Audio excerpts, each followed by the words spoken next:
I still remember that day. The air was heavy, almost suffocating, and the quiet hum of the ceiling fan above me seemed louder than usual. I was sitting on the old leather couch in our living room, staring at the stack of bills on the coffee table, feeling the tension knotting my chest. My son, Adam, had always been a bit headstrong, but that day, something was different. There was a fire in his eyes, a kind of anger I hadn't seen in him before. I could feel it growing, like a storm brewing inside him, ready to burst. It all started that morning.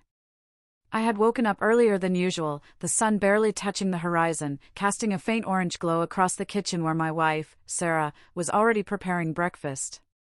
There was something comforting about the smell of fresh toast and coffee, but today, it didn't feel right. Adam had been unusually quiet, and his footsteps upstairs sounded heavier, almost as if he was stomping his frustration around his room. By the time breakfast was ready, I could sense the tension in the air. Adam slammed the kitchen door so hard that the cupboards rattled. My wife, calm as always, barely looked up from her plate. "Good morning, honey," she said softly. But Adam wasn't having it. He threw his chair back and shouted, "Enough. You always get your way. My wife decides everything." For a moment, the kitchen fell completely silent. Even the birds outside seemed to pause, as if waiting for my reaction. My fork trembled slightly in my hand. I didn't know whether to be shocked, angry, or amused. There was something almost ridiculous in the way he carried himself, puffing out his chest as if he were commanding the world. I took a deep breath and let a small smirk play on my lips. "You really think she calls all the shots?" I asked, my voice calm, trying not to let my amusement show too clearly. My mind raced. There was a part of me that wanted to scold him, to make him understand the gravity of his words. But another part, a quieter part, wanted to see how far he would go. Adam's face turned red, his fists clenching on the table.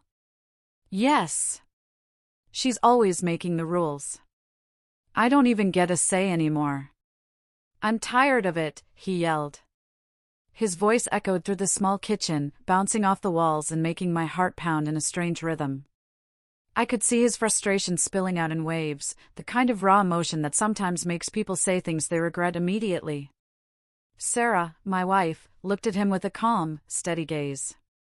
There was no anger, only quiet patience, and I could see Adam's frustration growing even more because of it. That look, so composed, so unshakable, was the very thing that made Adam explode. He started pacing back and forth, muttering under his breath, talking about fairness, independence, and respect. And yet, no matter how loud he got, no matter how many points he tried to make, Sarah didn't rise to the bait. I still remember the sound of the wind outside that day, how it rattled the old window panes as if echoing the tension inside our home. It seemed almost symbolic, like the world itself knew something significant was about to happen. I leaned back in my chair, pretending to be deep in thought, but the truth was I was enjoying the quiet power play unfolding before me. It was a strange mix of fear, pride, and a little amusement. Then came the moment that would change everything. Adam reached for his wallet, his movements sharp and decisive, as if he were ready to take control of the situation in a way only money could. He wanted to prove something, I wasn't sure what. And at that moment, I knew I had to do something, not to hurt him, not to punish him, but to teach him a lesson he would never forget. I smirked, standing up slowly, feeling the weight of the moment pressing down on me. "You think she decides everything?" I said, my voice calm but carrying a hint of steel. Before he could react, I took his card, the one he used for spending freely, and blocked it. Just like that. A simple action, but the impact was immediate. Adam froze. The color drained from his face, and for a split second, the kitchen was deathly silent again. His anger, his frustration, his confidence, all of it seemed to collapse in that moment. I could see him trying to process what had just happened, the betrayal, the shock, the disbelief. I could feel my heart racing, a strange mix of guilt and satisfaction. I knew that what I did would provoke a reaction, but I wasn't expecting him to shout the words he did next. You can't do this. This is my money. His voice cracked with emotion, and I realized then how intense this simple family conflict had become. Sarah finally spoke, her voice soft but firm. "Sometimes, Adam, we all need to understand limits. This isn't about control, it's about responsibility." Her words seemed to hang in the air, heavy and unavoidable, like a truth that could not be denied. I still remember that day, the way the sunlight fell across the table, the way Adam's hands trembled as he reached for the blocked card, the quiet hum of the refrigerator, the distant chirping of birds outside, and the sharp, unspoken tension that filled the room. That moment was strange, surreal, and yet deeply human. And just as I thought the confrontation was over, Adam did something I never expected. He slammed the table again, turned on his heel, and stormed out of the house, leaving the door wide open. The wind howled in through the gap, and I could hear it whispering something I couldn't quite understand. Something dark. Something unresolved. At that very second, I realized that this was only the beginning. I still remember that day, the moment Adam slammed the door behind him, leaving the wind whistling through the gap. The sudden quiet of the house felt heavier than before. My heart was pounding, and a strange mix of fear and relief washed over me. I could feel Sarah standing behind me, her hand resting lightly on my shoulder, but even her calm presence couldn't erase the tension. I walked to the open door and peeked outside. Adam was gone. Not just down the street, not just around the corner, he had disappeared. The sun was still climbing in the sky, and the warm light hit the trees in our small garden, making the leaves shimmer. But all I could see was the emptiness where he had been. The faint sound of the wind through the branches felt like whispers, almost as if it were warning me that the day would get worse before it got better. Inside the house, Sarah and I sat in silence. The kitchen smelled faintly of toast, but I couldn't bring myself to eat. My mind was racing, thinking about Adam, thinking about the argument, thinking about what would happen next. I could feel my hands shaking slightly. I had done what I thought was right, but the way he had reacted, it was unlike him. I had never seen him so angry, so frustrated, so completely out of control. By noon, there was still no sign of him. I tried calling his phone, but it went straight to voicemail. My stomach sank with every passing minute. The house, usually full of noise, suddenly felt like a prison. Even Sarah, who usually had words to calm the storm, seemed tense. She sat silently at the table, her hands folded, staring at the floor. I could feel her worry mixing with my own, making the room feel suffocating. Then, as I was pacing the living room, a strange sound caught my attention. It was faint at first, almost like a whisper carried on the wind. I stopped, straining my ears. There it was again, a soft tapping, like someone walking carefully on the gravel outside. My heart leapt into my throat. Could it be Adam? Or someone else? I grabbed the door handle and stepped out, the gravel crunching beneath my shoes, making me tense with every step. Nothing. The garden was empty. The small gate at the edge of the yard swayed slightly in the breeze. I could see the street beyond, quiet and still. But then, in the distance, I noticed a figure moving, just a shadow at first, barely visible. My stomach twisted. It looked like him. Adam. But he was walking with his head down, and the way he moved made me uneasy, almost like he was carrying the weight of something heavier than anger. I called out his name, my voice trembling slightly. Adam. Silence. The shadow paused, then turned quickly, walking faster down the street. My legs moved without thinking. I ran after him, my heart racing, my lungs burning. Adam! Wait! But he didn't stop. And then, just as I was getting closer, he disappeared around a corner, leaving me standing there, unsure whether I should keep chasing or go back home. Returning inside, my mind was spinning. What had made him act like this? Blocking his card had seemed like a small, harmless action, but clearly, it was something far bigger to him. I sat down on the couch, burying my face in my hands. The weight of the situation was crushing. I felt a strange mixture of guilt and fear, guilt for provoking him, fear of what he might do next. Sarah came over, her hand on my shoulder. "We need to give him space," she said softly. "He's angry, yes. But he's also scared. Sometimes people react without thinking when they feel powerless." Her words made sense, but my mind was refusing to calm down. I couldn't just sit here. I had to know he was safe. Hours passed.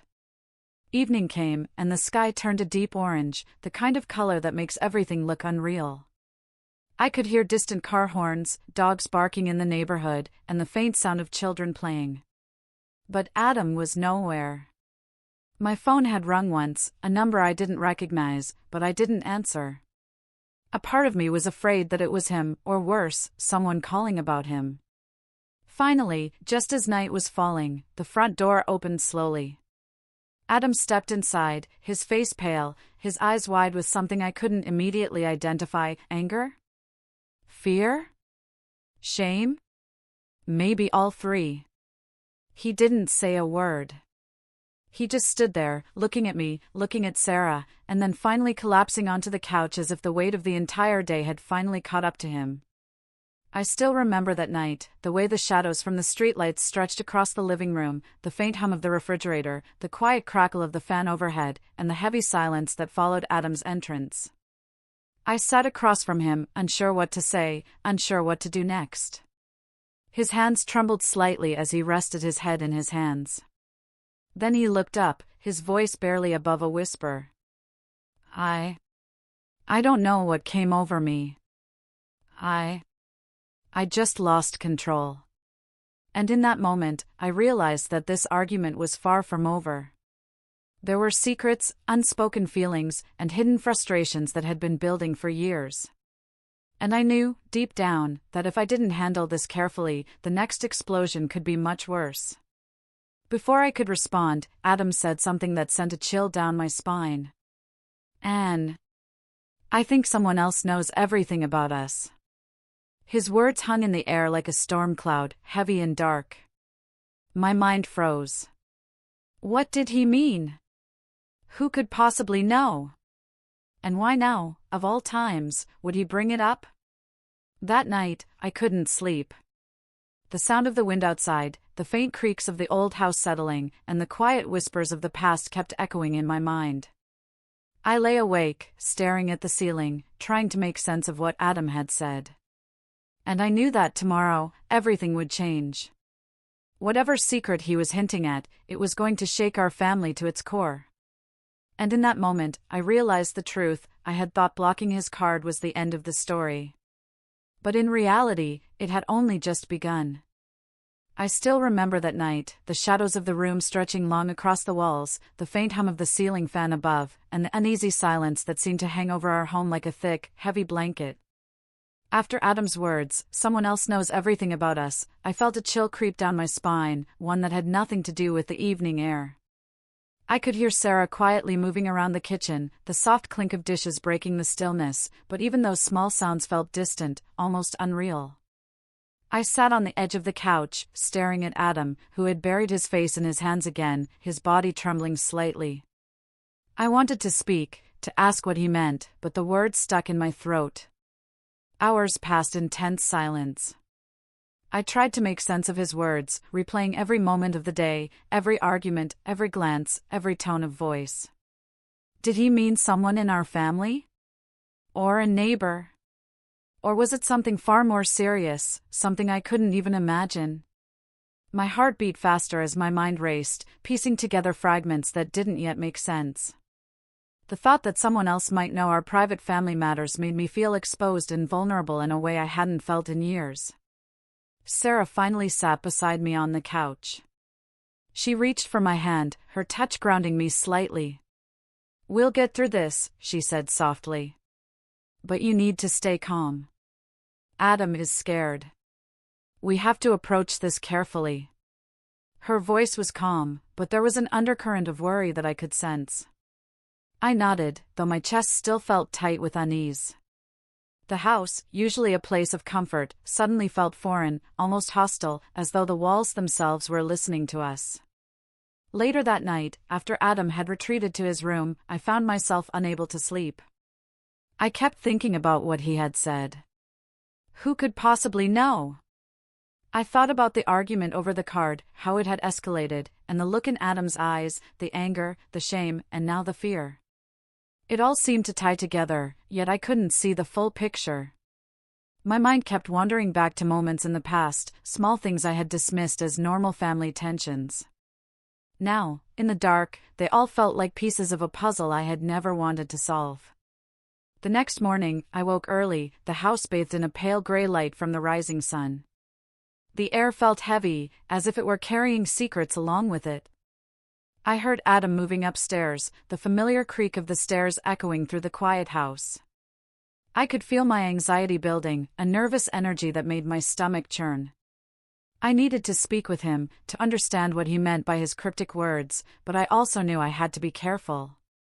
Any wrong move could push him further away or make him shut down completely. I went to the kitchen and made a cup of tea, the steam rising in the cool morning air, and tried to think clearly. Sarah joined me a few minutes later, carrying a plate of toast. We sat in silence, the tension between us palpable, both of us avoiding the elephant in the room, Adam's words and what they could mean. Finally, I decided I couldn't wait any longer. I had to confront him, gently but firmly. I found Adam in his room, sitting at his desk with his head resting on his arms. "Adam," I said softly, trying not to startle him. He lifted his head slowly, his eyes red and tired, the weight of the previous day etched clearly on his face. "Can we talk?" I asked, sitting on the edge of his bed. He nodded, but didn't speak. I took a deep breath. "Yesterday, when you said someone knows everything, what did you mean?" For a long moment, he said nothing. I could feel the tension building, the unspoken fear between us almost tangible. Then, in a voice barely above a whisper, he said, "It's nothing. I don't know how to explain it. But I think someone is watching us." My stomach sank. Watching us? That sounded extreme, almost paranoid. But the intensity in his eyes told me he believed it. And if he believed it, then it must feel very real to him. I tried to stay calm, even as my mind raced. "Watching us? Who, Adam? Are you sure?" He shook his head. "I don't know. I keep noticing things. Little things, doors I didn't leave open, my stuff moved, calls I didn't make, and now, yesterday, when we argued, I could swear someone knew before we even said anything." His voice trembled slightly, and I could see the fear growing in him. I still remember that day, the way his hands shook as he spoke, the dull gray light filtering through the blinds, the quiet tick of the clock on the wall, marking time in a way that felt unbearably slow. I felt a knot in my stomach. Was this really happening? Was someone really intruding on our lives, or was Adam letting the anger and fear from the argument with Sarah cloud his mind? I didn't know, but the feeling of unease settled deep in my chest like a heavy stone. Over the next few days, I tried to watch for anything unusual. I checked the house, the doors, the windows, even the security cameras. Everything seemed normal. But Adam was different. He kept glancing over his shoulder, jumping at small noises, and locking his room door more frequently. Every day, I could see the tension building between him and Sarah. Arguments that would normally last a few minutes now stretched for hours, each word said with more weight, more accusation, more frustration. One evening, while Adam was out of the house, I decided to go through his room, carefully and quietly. I knew it might be an invasion of privacy, but I was desperate to understand.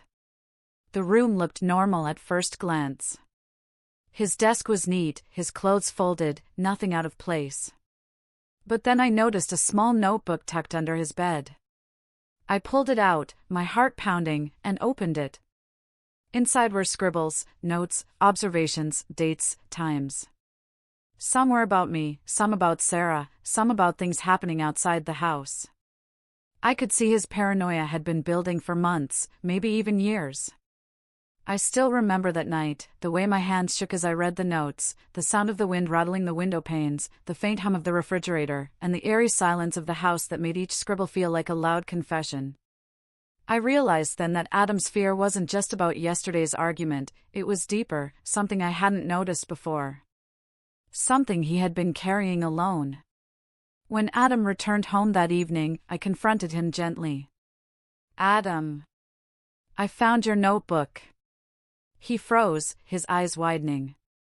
Why did you look at it?" he whispered, hurt and fear in equal measure. "I had to understand," I said softly. "I want to help you. I don't want you to feel like you're alone in this." He looked down, tears brimming in his eyes, and finally nodded. I didn't want to worry anyone. I couldn't shake the feeling that something was wrong. Sarah joined us then, sitting on the bed beside Adam. She reached out and held his hand, her calm presence a small anchor in the storm. "We'll figure this out together," she said softly. "No one is watching us. But we do need to talk about what's bothering you, about what you've been feeling."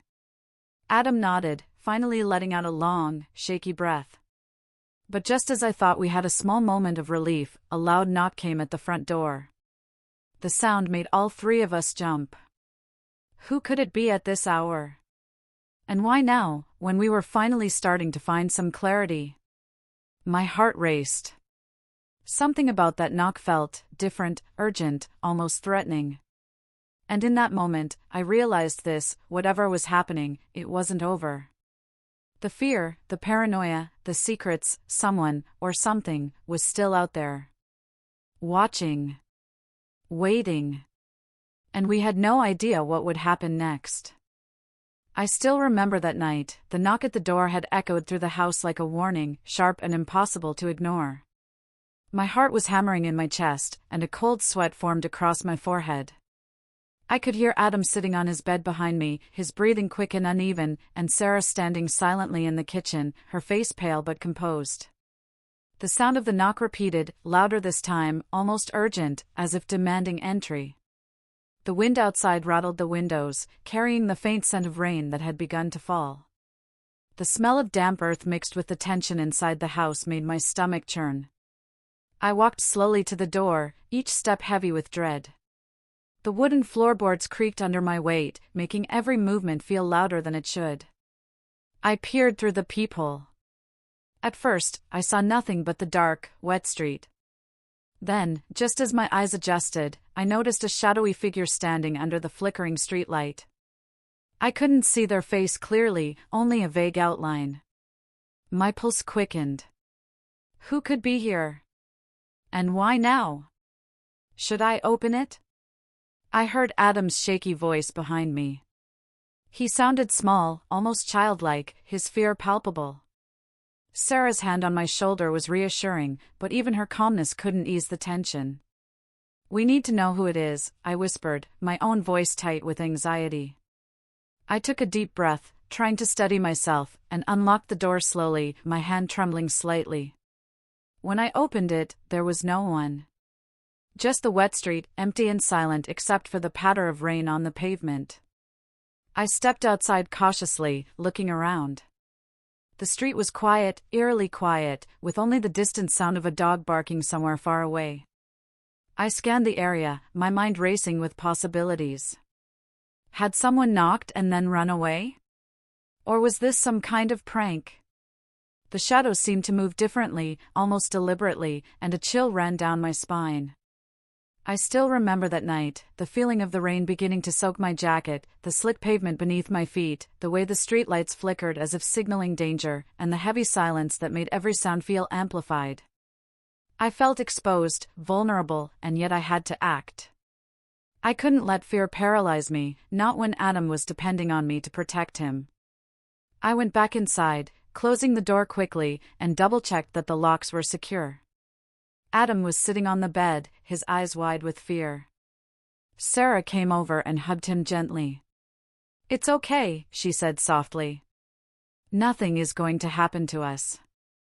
We just need to stay calm." But even as she spoke, I could feel her tension, her worry pressing into me like a living thing. The house felt alive with unease, every shadow seeming to hold a secret. We decided to sit together in the living room, lights on, windows closed, and talk. I wanted to understand what Adam had been feeling, and he finally began to open up. "I've noticed things," he said, his voice trembling slightly. "Small things at first, doors left open when I know I closed them, things moved in my room. I thought I was imagining it at first. But now, after yesterday, after everything, I'm not so sure."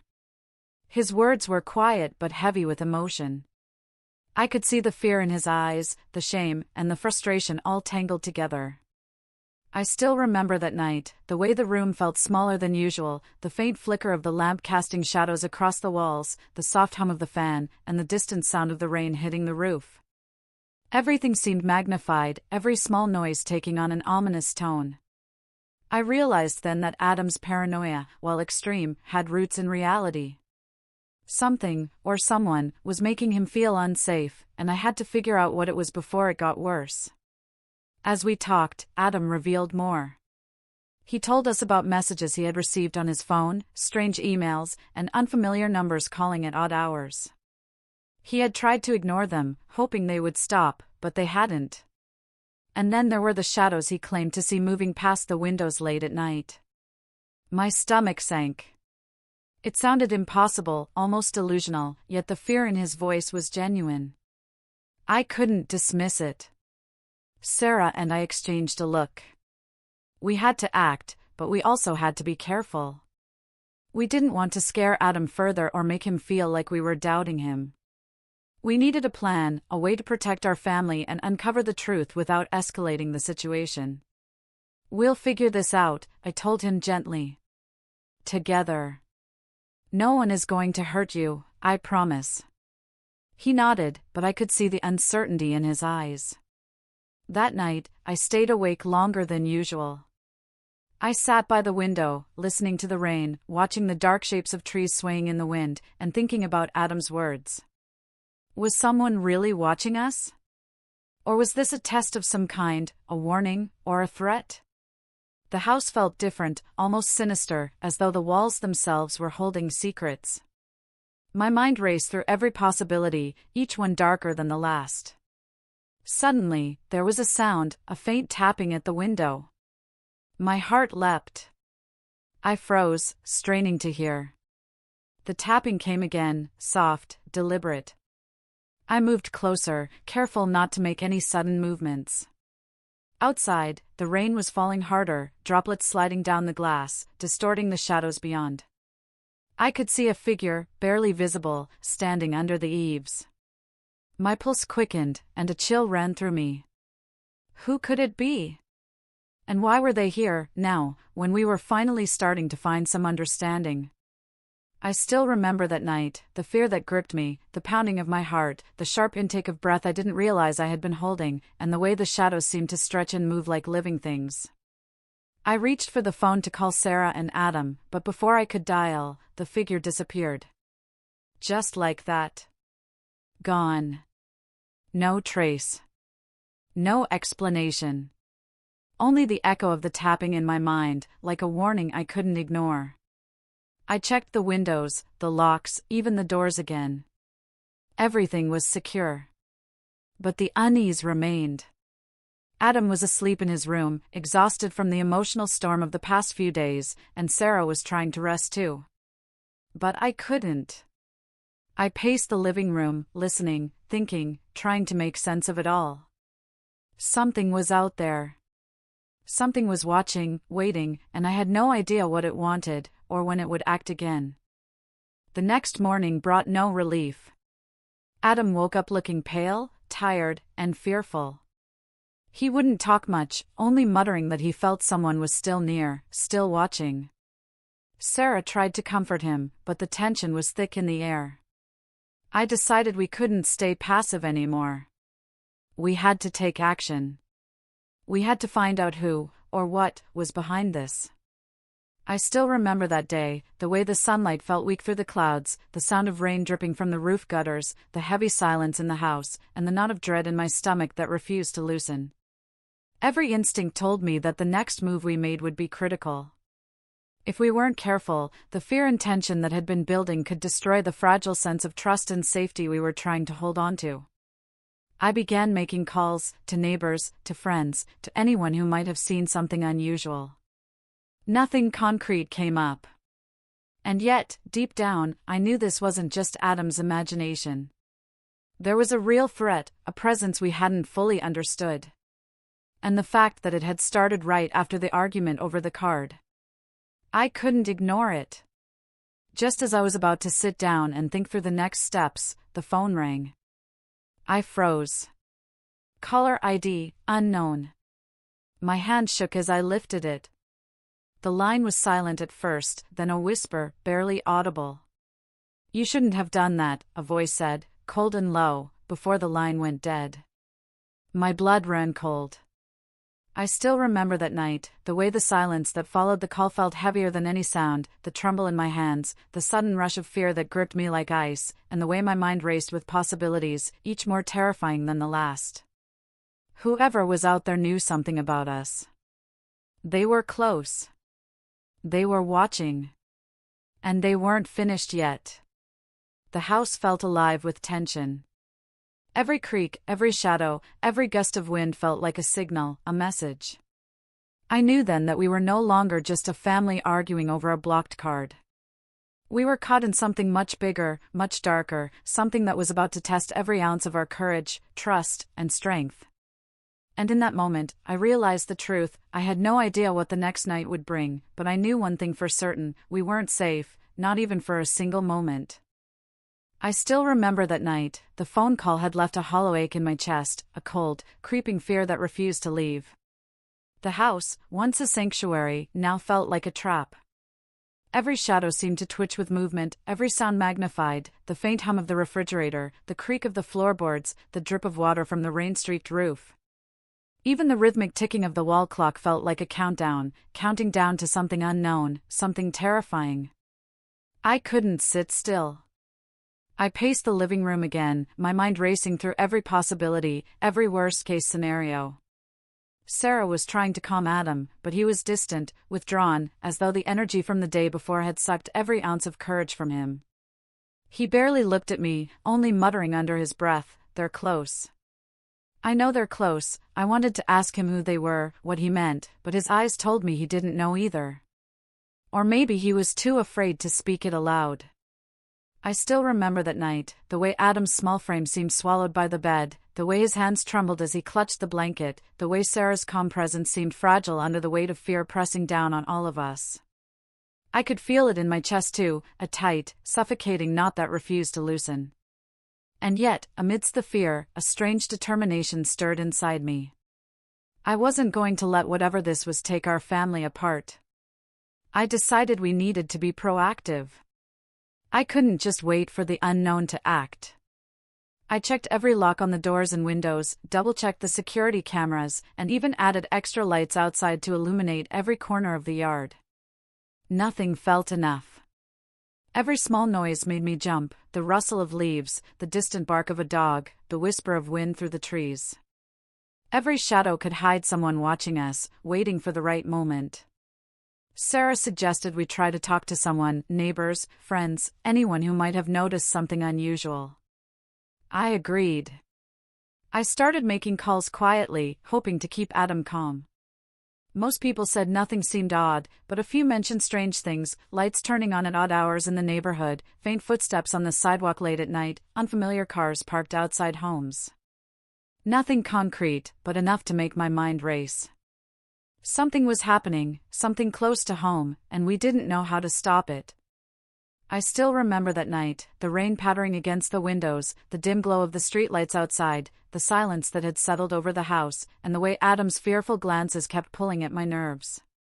Every small sound felt like a warning, every flicker of light like a sign. I couldn't shake the feeling that the next move, whoever it came from, would be decisive. And the thought terrified me. Later that evening, after trying to calm Adam and reassure him that we were safe, I sat alone in the living room, thinking. The house was quiet now, the only sounds the soft hum of the fan and the distant patter of rain. I tried to reason, to tell myself that perhaps Adam's fear had grown out of proportion, that perhaps this was just paranoia fueled by stress. But deep down, I knew the fear was real. Something, or someone, was out there, watching, waiting, and I had no idea what they wanted. Then, as I was lost in thought, I heard it, a faint scratching at the back door. My heart jumped into my throat. I froze, listening. The sound repeated, soft but deliberate, like someone testing the lock. I grabbed a flashlight and crept toward the door, my hands shaking, my pulse pounding. The beam of light cut through the darkness outside, illuminating the backyard. The rain had soaked everything, making the ground muddy and slick. At first, there was nothing. Then, a shadow flickered across the yard, quick and deliberate. I still remember that night, the feeling of dread crawling over my skin, the tightness in my chest, the way my breath caught in my throat, and the quiet hum of tension that seemed to make every small noise feel enormous. I could feel my fingers trembling as I dialed Sarah's number, whispering for her to come immediately. She arrived in a flash, her eyes wide but focused, holding a small, sturdy flashlight as well. Together, we scanned the yard. The shadow had vanished, leaving only wet footprints leading toward the back gate. My stomach sank. Someone had been here. We checked the rest of the house thoroughly. Doors, windows, even the attic, we left no corner unchecked. Everything appeared normal now, but the footprints outside told a different story. Someone had entered our property, possibly watched us, and left. The thought was suffocating. Adam was asleep by now, exhausted and tense, but the fear lingered in every corner of the house. Every small creak, every gust of wind, every flicker of light seemed magnified, turning our home into something unfamiliar, something dangerous. I still remember that night, the unease settling in my stomach, the tension that refused to leave, the way Sarah's hand held mine as we sat quietly, listening to the rain, and the deep, gnawing fear that whatever had happened outside was only the beginning. I knew then that we were in the middle of something much bigger than an argument over money or a family dispute. Something outside had targeted us, and we had no idea why. The next day, I tried to keep Adam distracted, talking to him gently, playing games, trying to make him feel safe. But he was distant, quieter than usual. He kept glancing toward the windows, his small hands clenching and unclenching. "I saw him last night," he whispered at one point. "I saw the man outside." My blood ran cold. "What man?" I asked, my voice trembling despite my attempt to stay calm. He was standing in the yard. Watching us. "I think he knows about the card," his words froze me in place. I still remember that day, the way Adam's small voice trembled, the gray light filtering through the clouds, the distant rumble of thunder, and the sudden realization that the argument over a blocked card had triggered something much larger. I couldn't ignore it. Someone knew about our family, about our personal lives, and now they were watching, waiting, threatening in ways we hadn't even imagined. Sarah and I made a plan. We would not confront this person directly, we would not provoke them. We would secure the house, limit our exposure, and document everything. Cameras, lights, locks, and careful vigilance became our routine. Every day, I checked the windows and doors multiple times, every sound and movement carefully monitored. Adam's fear slowly lessened with our precautions, but the tension never left completely. Then, one evening, as I was preparing dinner, the phone rang again. Caller ID, unknown. My heart skipped a beat. I hesitated, staring at the phone, then slowly answered. A voice, low and chilling, whispered, "You can't hide. You already know too much." And then the line went dead. I still remember that night, the blood draining from my face, the way the room felt suddenly colder, the faint crackle of the fan sounding unnervingly loud, and the deep, primal fear that settled over me like a heavy fog. Whoever was watching us wasn't playing games anymore, they were escalating. And the knowledge that they might be inside our home, that they knew about the blocked card, about our arguments, about our secrets, it was terrifying beyond words. That night, sleep was impossible. I stayed awake, listening, watching. Every shadow, every sound, every flicker of movement filled me with dread. And somewhere deep down, I knew this wasn't over. The confrontation that had begun with a blocked card had grown into something dangerous, something that threatened everything we held dear. And in that moment, I realized the truth. I had to protect my family, but I had no idea who, or what, we were really up against. The mysterious caller escalates the threat, heightening fear and suspense for Part 6. I still remember that night. The phone call had left a cold, creeping fear that I couldn't shake. The voice had been low, chilling, almost inside my head. "You can't hide. You already know too much." Those words replayed in my mind over and over, echoing in the quiet house like a threat I couldn't ignore. The rain had started again, tapping on the windows with a rhythm that felt like a countdown, each droplet a tiny hammer of warning. I paced the living room, my hands trembling, my heart pounding. Adam was asleep, or at least I hoped he was. Sarah was sitting quietly in the kitchen, her face pale, her hands clutching a cup of tea. I couldn't sit still. I kept thinking of the previous nights, the tapping on the window, the shadow in the yard, the mysterious knocks, and now the phone call. Everything was escalating. Whoever this was, they were aware of us. They were close. And the fear of what they might do next made my chest tighten, my stomach knot, and my mind spin in a frenzy of possibilities. I still remember that night, the dim glow of the lamp casting long, dancing shadows on the walls, the quiet hum of the fan that suddenly sounded ominous, the faint creak of the floorboards under my weight, and the suffocating sense of danger that seemed to fill every corner of the house. I felt like we were being watched, not just outside, but inside too. Every small noise made me jump, footsteps, the wind rattling the windows, even Adam's quiet breathing from upstairs. I decided we needed to take action. I couldn't just sit and wait for the next move. I went to the living room window and peered outside. The yard was wet and dark, illuminated only by the weak glow of the streetlight. Everything appeared normal, but I knew better. Whoever had been here before could return at any moment. The sense of being hunted was suffocating. Sarah joined me, and we started discussing options. We had cameras, locks, lights, but it didn't feel enough. Whoever this was, they had been watching closely. They knew about Adam, about the blocked card, about the arguments that had unfolded. And now they were escalating. I suggested we document everything, record every sound, every movement, every phone call. Sarah agreed, but her voice betrayed worry. "We need to keep Adam calm," she said softly. "If he feels fear again, it could spiral out of control." I nodded, knowing she was right, but the truth was, I was terrified too. I still remember that night, the way the shadows seemed to twist unnaturally, the faint scratching sound coming from the back door that made my pulse spike, the cold air that seeped through the cracks of the windows, and the way my thoughts kept circling, unable to escape the dread that gripped me. Whoever this person was, they weren't just a threat, they were calculating, patient, and aware of our fears. Later that evening, Adam came down quietly. His face was pale, his eyes wide, but he tried to smile. "I couldn't sleep," he admitted softly. "I keep thinking they're here. Watching. Waiting." My heart clenched. I tried to comfort him, placing a hand on his shoulder. "We're safe inside," I said, hoping my voice sounded more confident than I felt. "No one is going to get to us. We'll face this together." I still remember that night, the quiet desperation in Adam's voice, the faint smell of rain from outside, the soft hum of the refrigerator, and the tension that seemed to thrum through every wall of the house. I realized that the fear had gone deeper than just a momentary panic, it had lodged itself in our hearts, refusing to leave.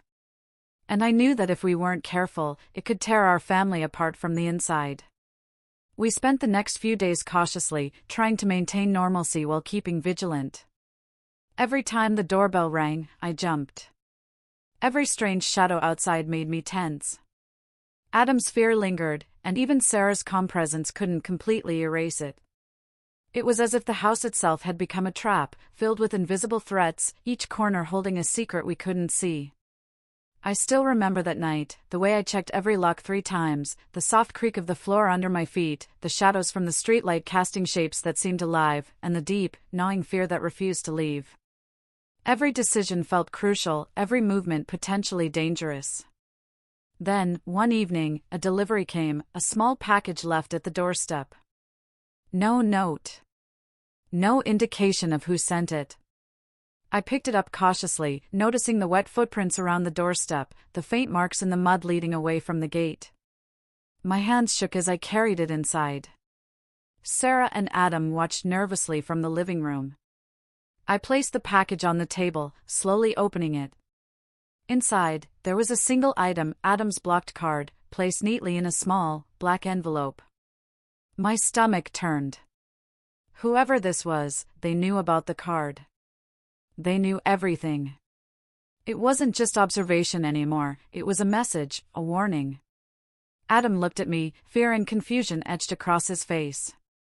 They know, he whispered. They know about the card. I still remember that night, the hollow weight of dread that pressed down on me, the soft ticking of the clock that suddenly felt deafening, the distant rumble of thunder outside, and the realization that our lives were no longer just about fear of arguments or family disputes, they were about survival. Someone was out there, manipulating, watching, waiting for the perfect moment to act. I called the police. They took a report, but there was little they could do without concrete evidence. Cameras outside? Footprints?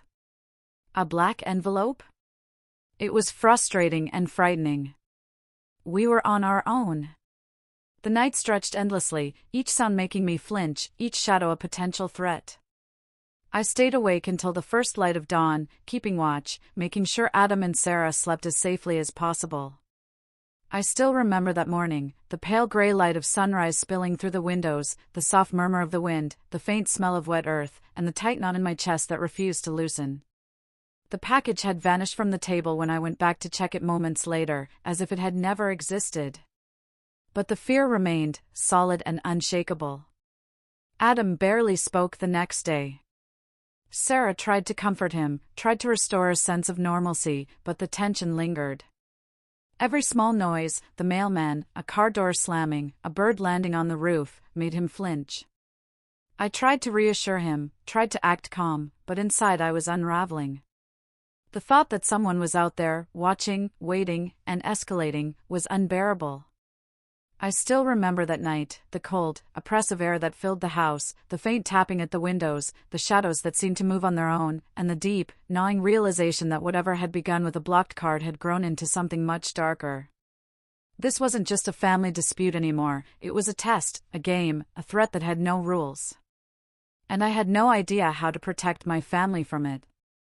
That night, I swore to myself that I would not let fear win. I would not let this unknown presence take control of our lives. I would find out who was behind it, what they wanted, and stop them before it was too late. But deep down, a voice whispered in my mind, the next move would come, and we might not be ready for it.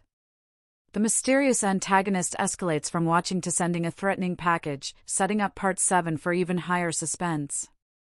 I still remember that night, the package, the black envelope, and Adam's pale, terrified face replayed in my mind over and over. The house was silent, but every corner seemed alive, every shadow a potential threat. The rain had stopped, leaving the air damp and heavy, and the faint smell of wet earth mixed with the tension inside made my stomach knot. I could feel Sarah sitting beside me on the couch, her hand gripping mine tightly, as if holding on could somehow anchor both of us to safety. Adam was upstairs, restless, unable to sleep, and I knew that fear had rooted itself deep inside him. The events of the past week had changed everything. What began as a simple argument about a blocked card had escalated into something I couldn't control, something I couldn't predict. Whoever was behind this, watching us, sending messages, leaving packages, was escalating intentionally. The blocked card had been the spark, but now the fire was spreading, and I could feel it licking at the edges of our lives.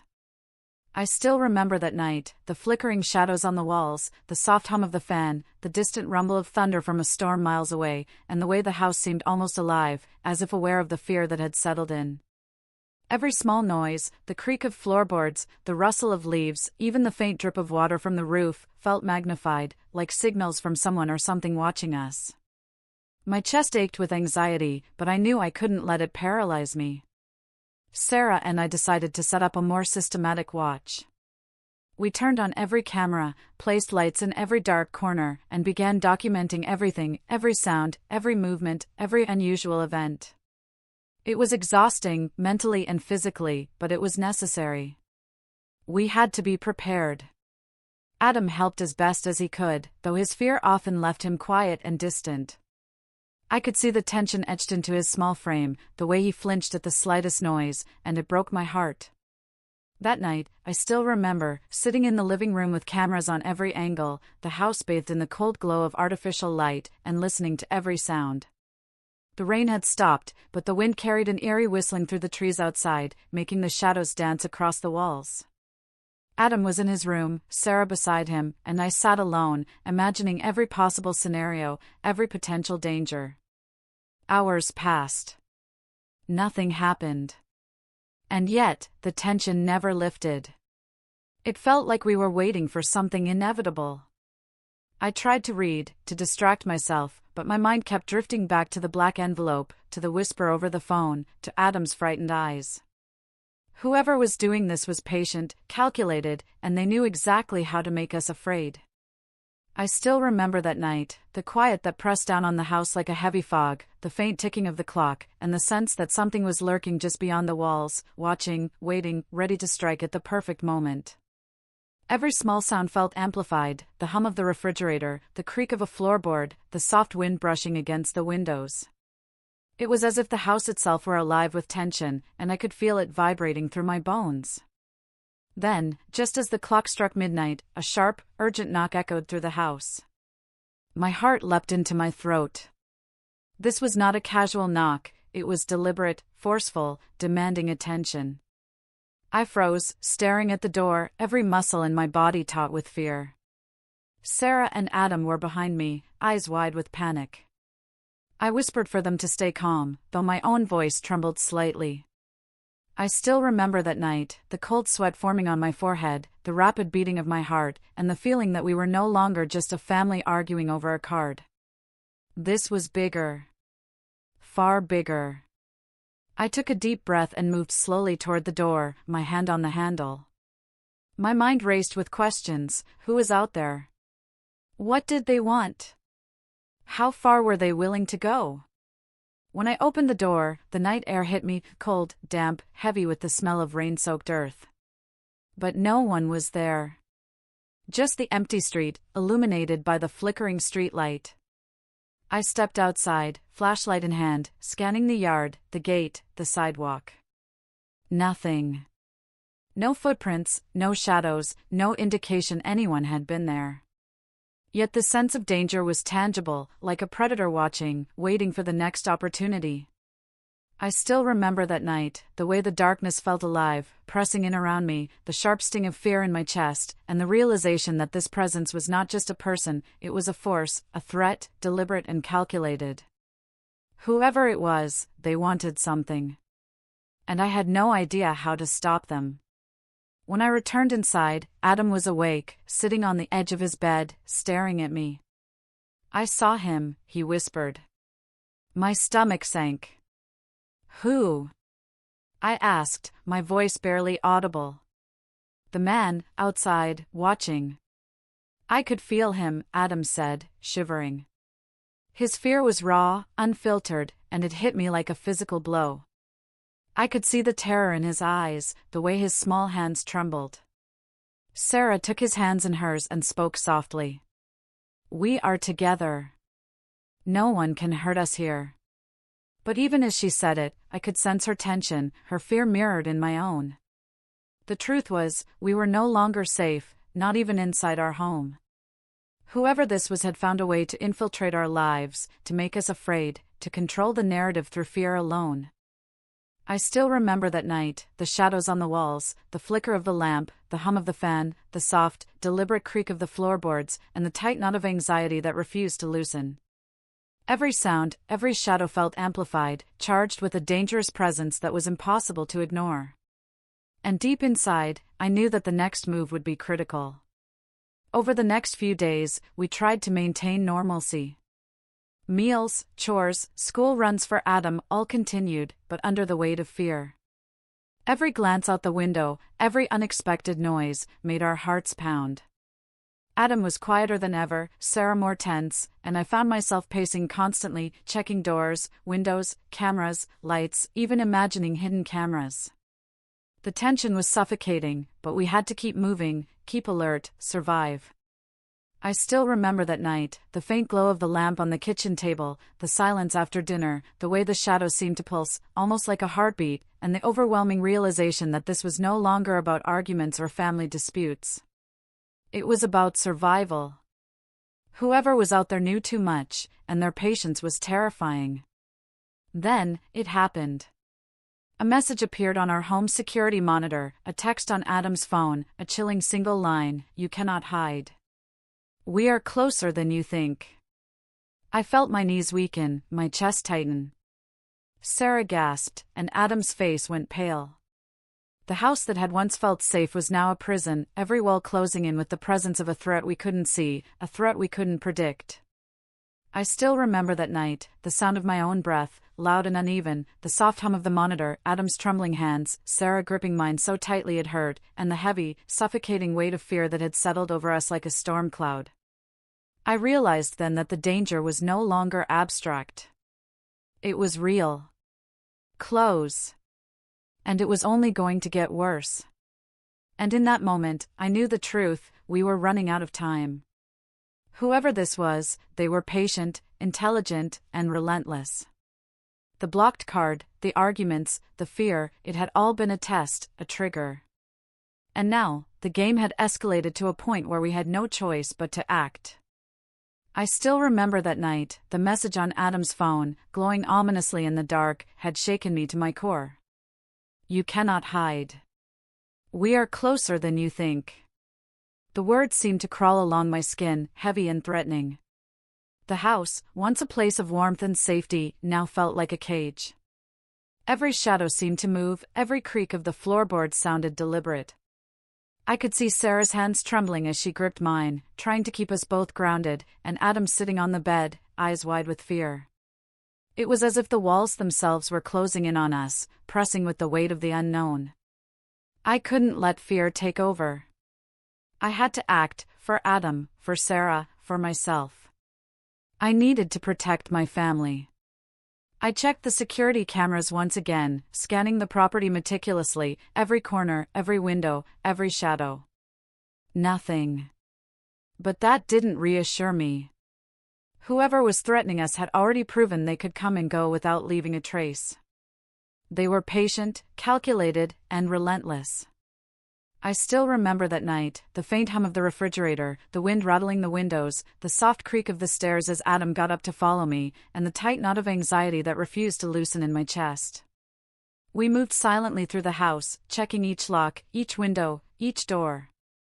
Sarah stayed close to Adam, whispering reassurances that I wasn't sure she believed herself. Then I had an idea.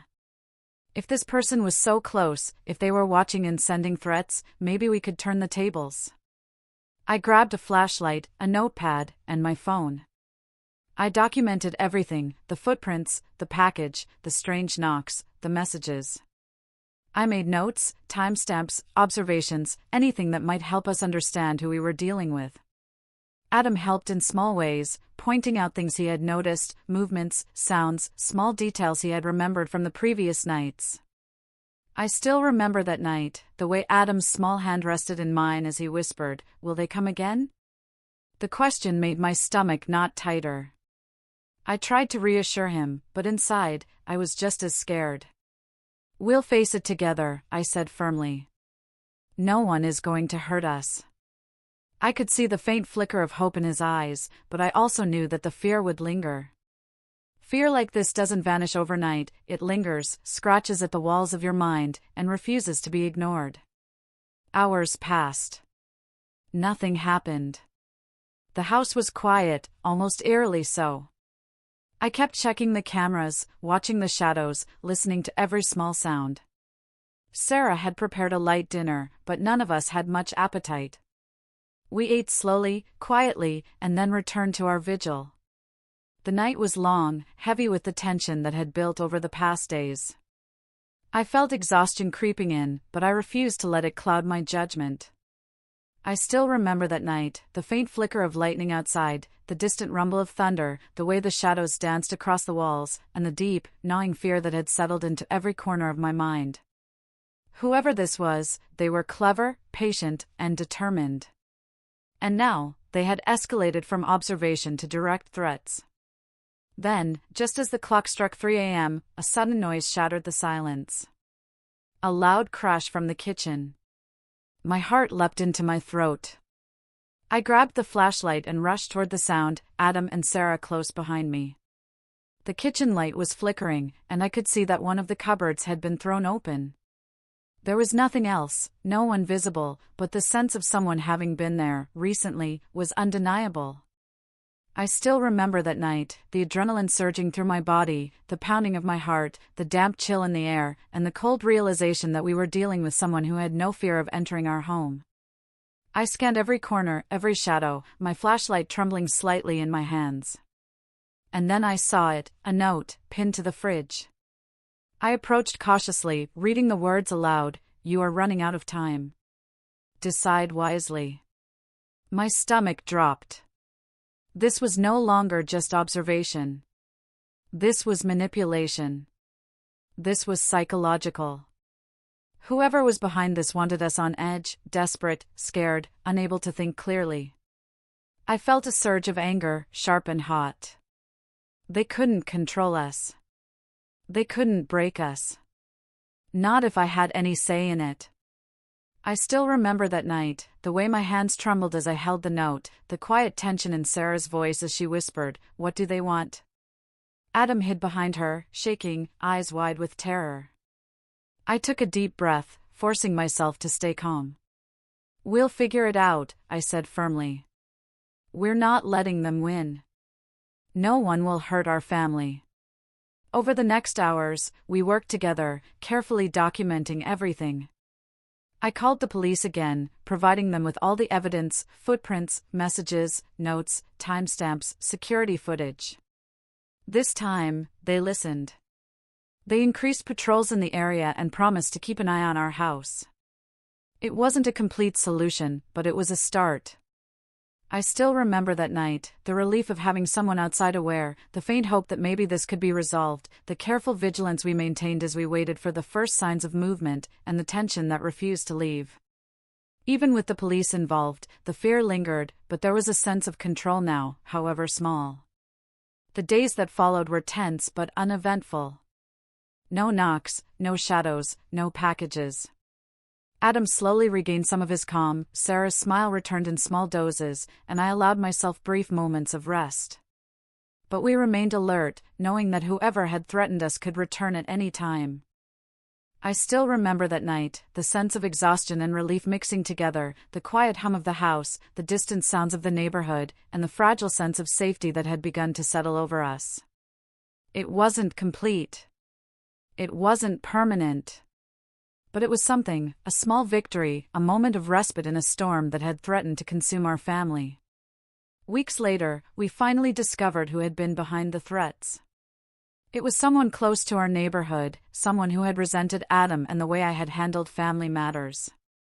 They had overreacted, letting petty jealousy and anger turn into something dangerous. With the evidence we had collected, the police were able to confront them, and the threat was neutralized. The sense of fear that had loomed over us slowly began to lift. I still remember that day, the relief that washed over us, the quiet moments of laughter returning to our home, the way Adam hugged me tightly, and the grateful smile on Sarah's face. We had survived something terrifying, something that had tested every ounce of our courage, patience, and strength. Looking back, I realize how fragile safety can feel, how quickly fear can take hold, and how important it is to stand together as a family. That blocked card, the argument, the fear, it all seemed small compared to what we had endured. But it also taught us something vital, that we could face danger together, that we could protect each other, and that fear, no matter how powerful, could be overcome. I still remember that night, the final night of fear, the night that taught us resilience, the night that reminded me of the importance of family, and the dawn that brought hope, calm, and a sense of victory. And to everyone listening to my story, I want you to remember this: life can bring unexpected threats, fears, and challenges. But with courage, vigilance, and the support of your loved ones, you can face them, survive, and grow stronger. If you enjoyed this story, please like, subscribe, and share your thoughts in the comments.